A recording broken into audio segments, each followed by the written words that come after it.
You're listening to the Happy Hour Todcast presented by GoodCleanFunLife.com. Find us on iTunes by searching GCFL and subscribe today. I am Todd from GoodCleanFunLife.com.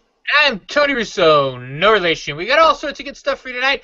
I had one of the best weekends I've ever had in my entire life. I had a culturally good weekend, like a systemically good weekend. I don't even know what that means. What that means is like it changed the way I think about what a good weekend ought to be fundamentally. So all my weekends are now going to be worse than last weekend. And you worked, which is cool because it's kind of flipping now where I'm out drinking all the time and you're actually working. So let's get started there. So what have you been up to all this week? Well, we were bouncing around last evening with a couple of fundraisers at Burley Oak and at Pickles, and then Saturday we spent again most of the whole day at the Barrel Room down there at Burley Oak, recording Scribe and this other kid Luke who from Big Hoax was in town, and we were able to catch them. Record a few songs, get them on camera, and track some music, and so yeah, keeping the Barrel Room sessions alive. But we were cracking jokes because and we came up with a new verb, which is being burlied, and it may not be what you think it means, but okay. We show up Saturday morning to record, and we have this loose agreement, buddies, high fives agreement with Brian. It's like, all right, we cleaned up this space, we're gonna, in the Barrel Room, we're gonna do the recordings there. Well, we show up Saturday morning and it's full of empty kegs. so not only was it full of empty kegs that we had to move, it was also, this weekend it was also like 20 degrees, so yeah. They're freezing cold. Yeah. So we had to shuffle some things around, and but everything worked out for the best, and we got some good songs from Scribe. And then just today, we released on the YouTube page the Larks did a song called Pesto. They're a jazz band. Are you familiar with the Larks at all? I am familiar with the Larks. Yeah, because they're originally Salisbury based, right? I don't know. I'm familiar with them from the entertainment page of the newspaper. The Larks are playing here. The Larks are playing there. Okay. Well, Pete Bozek. You called me on it. I knew the freaking name. Why do you got to push? I don't know. That was my mistake. My bad. But they're jazzy. No singer. Pete Bozek plays a cool jazz guitar. They had keyboardists. A big band. So. And that's a good one. Very cool. I lost a little bit of what you said there. We had a heartbeat skip. My Saturday morning was better than yours for several reasons. Reason number one, I didn't have to move any furniture, which is always a good way to start your Saturday morning. But reason number two, I got to go to Real Ale Revival in Cambridge for the Raw Tunes Saturday morning spectacular. Yeah. And it was all of those things. I've not been losing as much weight as I've used to be losing. I'm kind of plateaued a little bit here. So in order to make sure I didn't gain any weight, I got up at 5 o'clock in the morning so that I could be at the gym when it opened, so that I could work out for an hour and a half, so that I could drink myself blind. And I truly believe that is the best motivation for exercise, is to either abuse your body or to help expel any abuse that you've already done to your body. Well, and actually, I did both of those things this weekend. I'll skip to the end. When I say I did both of those things this weekend, I treated myself to a cigar on Sunday, which I've been doing lately. This is, I think, the second Sunday. Every time it's Sunday and it's under 60 degrees, I mean over 35 or 40. If I can stand to be outside for an hour, I'll go outside and I'll have a cigar. And so Sunday, because of all the debauchery, it was a debaucherous weekend. And Sunday, because of all the debauchery, I went to the gym and I sweated out, and I could smell the cigar leaving my body. My sweat smelled like cigar. pleasant but also gross. I'm like, I hope no one comes up and sniffs me because I smell like a cigar, and it's 5 o'clock on a Monday morning. That was yesterday morning. But we're gonna skip back to my breakfast at Roar because it was great. I met Greg Mackey there from the Star Democrat, who was the weekend editor there, and we'd planned to meet there because we drink together sometimes.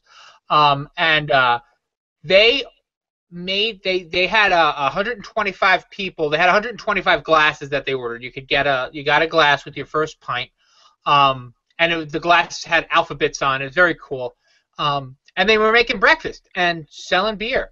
I didn't eat any of the breakfast because I wanted to save room for beer, which was an excellent idea, by the way. But they had a couple releases. They released a coffee and maple stout that was supposed to be like bacon beer, like maple bacon flavored stout. It was quite good. It wasn't offensive in any way. I was worried. And they had, if you get a chance, if you're out, kids, the beer to try. You heard it here first. Habanero Nectar. Ooh. What this is it's the Nanticoke Nectar IPA. Which I love the Nanticoke Nectar. With habanero peppers in it. That sounds great. It's not kill you hot. It's one of those things where the more you drink it, the warmer it gets. And so, like, by the end of the first one, you're like, give me another one. Yeah. I had a couple of those. We spent the Blue Fortune there on Saturday morning. But besides letting me drink, they had Nintendo 64 set up in the brewery part on a television screen, like a projector screen. So there were people playing Mario Kart all morning, and everyone was in their pajamas except for me because I expected to go out afterwards. The other one I had was a 3890, which was their new Belgian quad, which was perfectly acceptable. Very figgy, raisiny, fruity, kind of, rich, fruity. Perfectly acceptable. Perfectly acceptable. But the Nanticoke Nectar with the habanero, I don't know if that's a permanent thing. I don't know if that's a seasonal thing. But if you get a chance to try it, you really have to because it's really good. But more important, this is going to at least be an annual thing. I would go quarterly. I would go every weekend, but only for a couple weeks, and then I would get bored of it. But I would go more often than once a year if they had it more often than once a year. And I expect that if they do it next year or when they do it next year, it's going to be massive because word got out quick and people were like showing up like long after. I mean, I was pretty much in the bag by noon. But people were just pouring in there at noon. I don't know the name of the entertainer, but the first entertainer that they had on, he was playing when I left. He was singing cartoon theme songs, so he's singing Scooby-Dooby-Doo and Teenage Mutant Ninja Turtles. Wow. They had cartoons in the bar. They had cartoons playing the whole time, the Jetsons, also Teenage Mutant Ninja Turtles. No Flintstones that I could see, and no Bugs Bunny, which was a disappointment. But we spoke about this, and I would like to get your take on it. It's hard to say, but the racist, mean Bugs Bunnies are the best ones, right? The best Bugs Bunnies are the ones you can't really show in public. Right. Yeah, you watch those as an adult, and you're like, whoa, did he just say what? Yeah, and the thing was, like, they didn't pull any punches. Like, the Italians got it, the Irish got it, the blacks got it, the Jews got it, everybody. They were like insult comedians making cartoons. And some of the best ones were just so great. I mean, in later years, they softened Elmer's lisp. It's too bad. But Woody Woodpecker, the two that I missed, the two that they didn't show that I would have loved to have seen were Woody Woodpecker and Bugs Bunny because that would have been awesome. But that's not taking anything away. If you get a chance to go next year, you got to go next year. Very good event.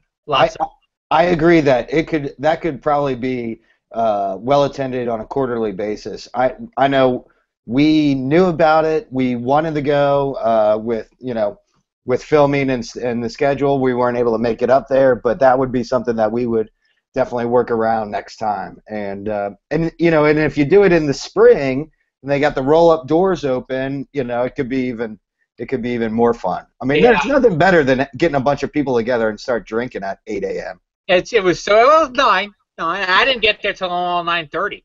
So I was a pint behind all day. Well, you know what they say. You can't drink all day if you don't start in the morning. There you go. But so after that, though, we went across the street to Jimmy and Sook's and ordered all of their fried things because I was fucking hammered, and it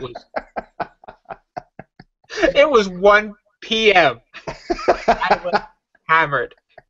And isn't that the best feeling? It's terrible to say. No, it is great to say. Isn't it great when you go, it's 1 p.m. and I'm hammered and I'm in public and I'm happy to be in public. You got kids over there. I don't give a shit. I'm hammered. And that's what it was like. People showed up and they're like, because you forget, because usually when I'm that drunk, it's like 3 o'clock in the morning, 2 o'clock in the morning. Right. So, like we're sitting there and the lunch crowd starts to come in and there's people with kids and there's old people and I'm like, oh shit, you guys are having your day. Your day's just starting. Like I'm gonna go home and go to bed. Which I did. My wife was kind enough to be the designated driver and we went home and I went directly to bed and I took a nap and I don't care how old that makes me. So I went to bed at about 4 p.m. That's just a nap at that point. Oh yeah, no. Then I got up and started drinking again. Yeah, absolutely. Yeah, right. Straight away. But it was one of those like late afternoon hangovers where you're like, oh, it's just so foggy. Because that's the difference between day drinking. If you don't push on through into the evening, if you stop at 2 o'clock, or I guess I stopped at about 1 o'clock in the afternoon, then you. Like usually when you stop drinking, you go to bed and then you wake up the next morning and you're okay. But when you stay up, you're like, it was very, very foggy. It was a foggy Saturday. But that was my Saturday. And now you did filming today. When were you filming? Well, actually, switching things up here a little bit. I wanted to say that I'm trying a new experiment. I mentioned that Snapchat has been around before we got started. Right. Snapchat's not new, but we know that it's one of the faster growing social media platforms, especially with the younger set, and now brands are starting to take advantage of it. And I had a bunch of meetings today, talking with people about what the most vile platforms or viable platforms are. I don't know, maybe vile. I'll talk about the vile ones if you like. But the meeting number 2. So I did this experiment, and then actually what I should do is I'm gonna do this real quick, and I created a story because the Snapchat that I first downloaded was just the back and forth between between whoever your friend was. It's a great way to send boob shots apparently with the kids. Well, I don't send boob shots to my kids, but I would send them video messages. Yeah, but it's video messages. Yeah, and so that's something new. But what they have now is I'm taking a video right now, going to incorporate it into my Snapchat story. So I guess that's today's story. So I do that, and it checks what I'm doing, and then so you have this selection, and it just goes to my story. So I've done snippets throughout the day, kind of mostly like first-person shooter, and kind of assembled them, shoot to the edit, and put them together that way. And then you have a real story at the end that you can use. So I figured that's a better way for a brand to use it, or a person who's representing a brand, I guess. But that's the little experiment. I'm planning on maybe as we're doing a little bit more post-production on the Todcast here to incorporate what I've done today, and maybe we'll even be able to see it, or at least have a link to it if we can do that. For the beer podcast, it's the Storify. I finally figured out a way to use Storify. And what I do is I pull all the stories we're going to be talking about, and I post that as a Storify, with the episode number. So that's another way I guess you can. Snapchat, I've got to say it's beyond me. I chose Vine. I actually deleted my Snapchat just recently because I couldn't make a good use of it. I didn't feel as if I were making good use of it. Right. Well, and I think it's one of those things that, so for me, we have to sort of be constantly experimenting and checking out what's out there to, to be able to recommend or at least talk intelligently about it if we're going to be social media marketing people or, we're just marketing, anymore when I talk to people, it's just marketing. Right. And, there's so many different, it's like, it used to be just the newspaper and TV and radio, but now there's all these other things that you have to at least consider, and and it's all part of your grand marketing plan. So that's my experiment today, we'll see how it turns out. And the other thing you were talking about earlier was that you had some fundraisers you did this week with Burley and with and what it means. Not to be Burley, we talked about that already.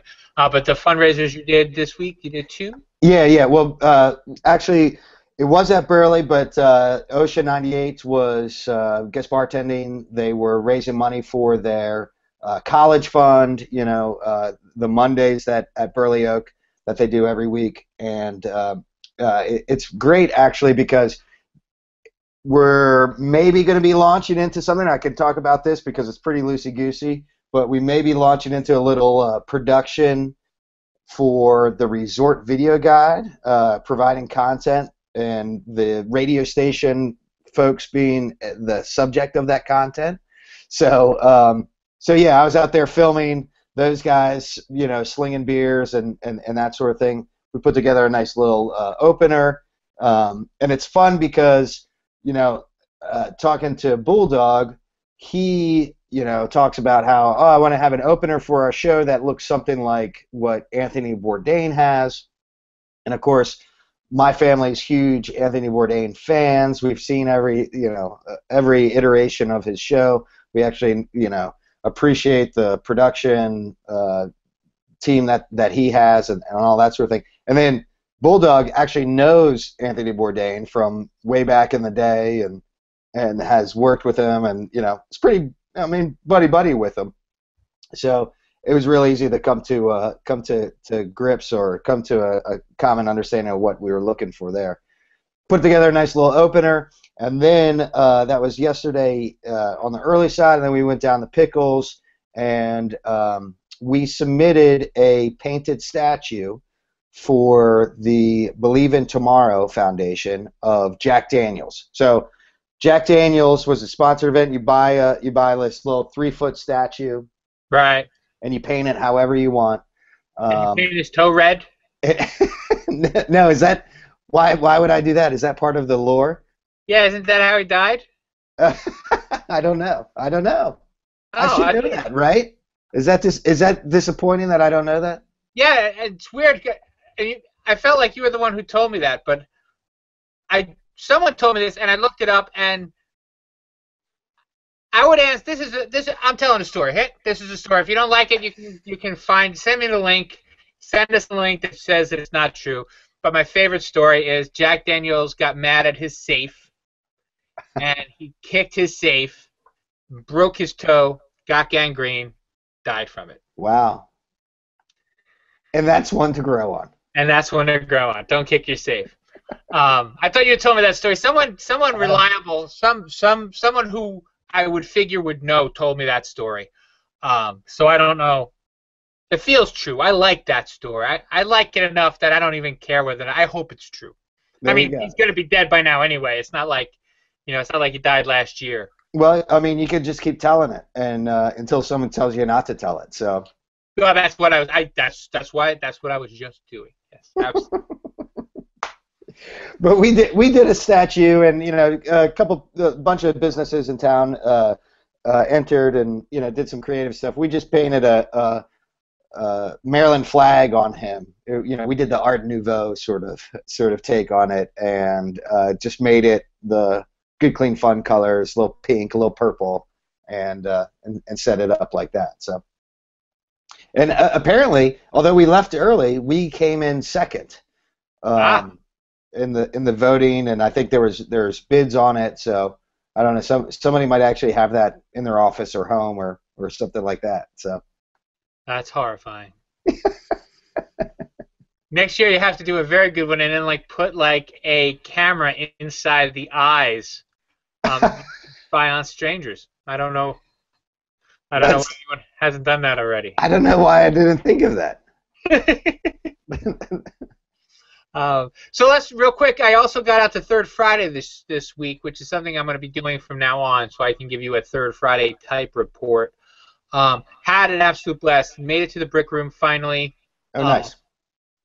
And then the brick room was as nice as you would expect. If anyone follows my wife on Instagram, or if you don't, you may want to. She took a photo of the guy who was playing, and they have this like little outcrop window that I guess used to be used for display. Right. Like if you think of like Woolworths or something, where they have like a display window, and it was maybe 3 feet wide. And they had a guy with a guitar in that little display, like playing like this. But it was great. He was great. He looked a little bit like Weird Al. My wife got this great photo of him. It's on Instagram, Kelkello, if you care to look that up. But then we drank our way all around the downtown. We went to Rody Joe's, and then we left Rody Joe's. And then we got into this awful bitch. It wasn't even a bitch fight because we weren't fighting with each other, but we were fighting with our surroundings. Because I wanted to have a couple more beers, because I was going out the next morning, so I had to start to like prime the pump. And we're like, there's nowhere to go by our house because we live in Delmar, and Delmar is just so hellish. Blah blah blah. We hate it, and almost simultaneously said, third wave. So I always forget that third wave is there, but that's the second time I've been in a couple weeks, and I'm just going to have to go more often. Yeah. Because they have great beer, and we always have a fun time when we're there. And two things about third wave. The first one was that they had root beer float stout, which takes a little getting used to. It's not real sweet, It's subtle. It's spicy. It's odd tasting. But I had two, so it wasn't that bad. Yeah. And then the other thing was we had one of those moments that I'm sure that you and Natalie may have with some regularity, but this was the first time that Kelly and I have had this conversation where I'm like, "You want to keep drinking?" And she's like, "No, I'm not wearing the right shoes to walk home." It was like literally, if she was wearing sneakers, we would have stayed there and drank all night. You gotta look at your feet. High-heeled boots that she had, and she's like, "I'm not walking home in these." So we had to leave. That's a good one. That's probably something that people should consider more. To glance at their footwear to decide on whether they need a next drink or not. Yeah, and exactly. So next time we go, we'll all check our footwear first, and then we'll be able to enjoy ourselves. I'm sorry, but back to Third Friday. It is still very, very well attended. They had the surprise opening of Headquarters Live with some band that I didn't know, and it was too dark for photos, so I didn't really bother going in. But it was packed, or the downtown was packed. And I think the transition that Third Friday's made, the corner that it has turned, is people now go. People go to Third Friday. They plan their night out. They eat. They drink. They go bar hopping. They go and hang out in that hipster coffee shop. Main Roots. Main Roots. Yeah. And it's part of the culture. And I stopped two group of kids. First of all, this is big. In case you were curious whether or not I was ancient, I stopped two groups of kids who I thought were college students, and all were professionals, like who had jobs. I'm like, "So, what do you do?" And they're like, you say it's like a condescending thing. It's like, "So, what do you do?" And they're like, "I'm in college." I'm like, "Oh, you look so, fucking sophisticated." So I'm like, oh, what do you do? And they're like, I'm an insurance agent. I'm a lawyer. I'm like, oh, wow. You actually do stuff. I was just kidding. I was trying to make you feel better. Exactly. But anyway, so yeah, word's out, and it's really starting to happen. I have a feature in next month's Metropolitan magazine about the housing boom. People are living. Oh, we had this conversation on the email. But people are living downtown now, and more often are they living downtown. Many, if not most, if not all, rather, of the apartments are filled down there. Like for living. It's I've heard from several people that you almost have to know someone. Where it's like Jake Day told me this for the story. Huh. He said like you hear that someone's moved out and you move in before even the place gets advertised. Like living on the plaza is a thing that people do. That's kind of cool. Yeah, and because there are more people living there, the restaurants are more successful. Because restaurants are more successful, there are more people living there. It's bringing in a little bit more retail. It's bringing in there are a couple businesses slated to open soon on the downtown plaza. As you know, there's a bird store. And there's a sneaker store. I know that there's a sneakerhead store. Yeah, that's like you go in there and you buy like $700 sneakers in there, right? That's not like for normal people, right? Yeah, that's a thing. That's a kitschy thing. Yeah, well, they trade those. I think we may have had this conversation. They trade them like stocks. Yeah, well, on eBay. Jesse is a bit of a sneakerhead, and it's a weird phenomenon. It's big with sort of the rap and hip hop sort of culture, and I guess it goes back to the limited supply of Air Jordans that came out in 1982. Well, and that's the thing that when there's a release, the object is to buy low and sell high. So there are professionals who pay people to stand in line to buy the sneakers, and they are putting them on eBay and selling them as soon as like you pay $200 for the sneakers, you get $800 in your PayPal account. You give the $800 to 3 other people online. Yeah. They buy 3 more pair of sneakers. You get $800. It's crazy. It's crazy. So one of those apparently. Yeah. I'm not going in there. So that's what's going on in Salisbury for now. More next week as I continue to do some actual reporting, or begin to do some actual reporting from Salisbury. Yes. And you're getting settled into your new outfit, your new digs. Yep. I have christened Friday, bow tie Friday. Someone said, well, they already have bow tie Tuesday, and I'm like, well, fuck them. I'm not wearing a bow tie on Tuesday. That's rather aggressive for a bow tie wearer. Yeah, well, I mean, like, first of all, it's important to me that I don't know that there's such a thing as bow tie Tuesday. Yeah. And that I think it's original for me to choose bow tie Friday.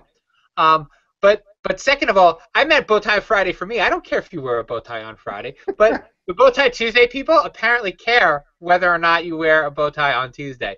Right.